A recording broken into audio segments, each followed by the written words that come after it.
From the mid-1970s onwards, countries in the West increasingly believed that the state should not be running things itself, but should be deferring to the market as much as possible. The state's role under such a regime was to protect the market at all costs, whether through sophisticated bureaucracies, acts of law, or, if necessary, through military force. The name of this regime is neoliberalism. I'm not going to repeat here the long history of critique from the left and the centre-left that argued all along that this was an error.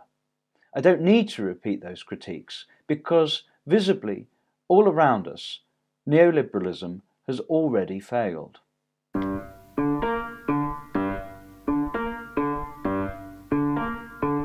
My name's James Smith. I wrote Other People's Politics, Populism to Corbynism, published by Zer0 Books. I'm here to ask you to support Bernie Sanders and Jeremy Corbyn, because even if you're not sure that the radical left has all the answers, I'm here to explain to you why we're the only ones even asking the right questions.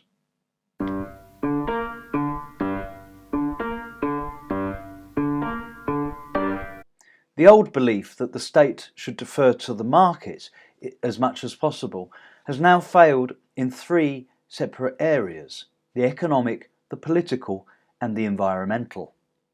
In the economy, the 2008 financial crash taught us what happens when we let the destiny of our countries be determined solely by an unhampered and uncriticised finance sector. Since the crash, decisions made in the West by Western economies have only exacerbated the problems that made us so vulnerable to the crash in the first place: credit card debt, regional and geographical inequality, and an overpowerful finance sector on which our economies are over-reliant. In politics, the rise of right-wing populism can be attributed to the long-term effect of neoliberalism's refusal to consult its citizens on economic decisions.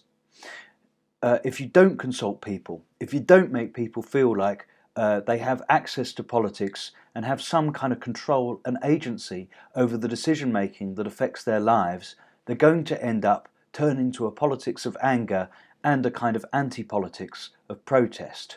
A literal Clinton has been beaten by a reality TV star. That should tell you everything that you need to know. In the environmental sphere, as we see greater and greater extreme weather in the global south, we're also going to see more and more environmental refugees, people expelled, forced out of their own lives and their own countries, and in turn an increase of the tendencies of right-wing populists in northern countries to build walls and to expel more and more people from within their polities.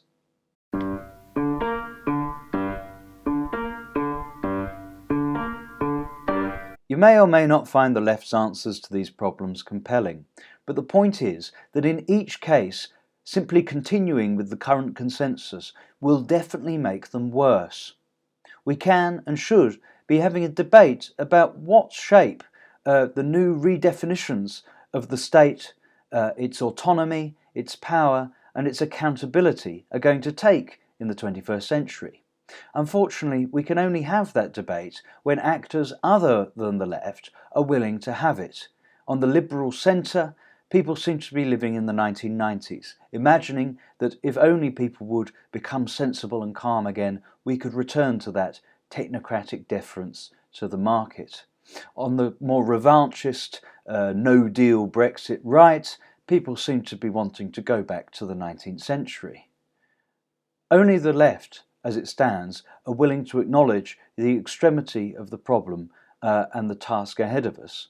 And that is why I'd ask you to support Bernie Sanders and Jeremy Corbyn.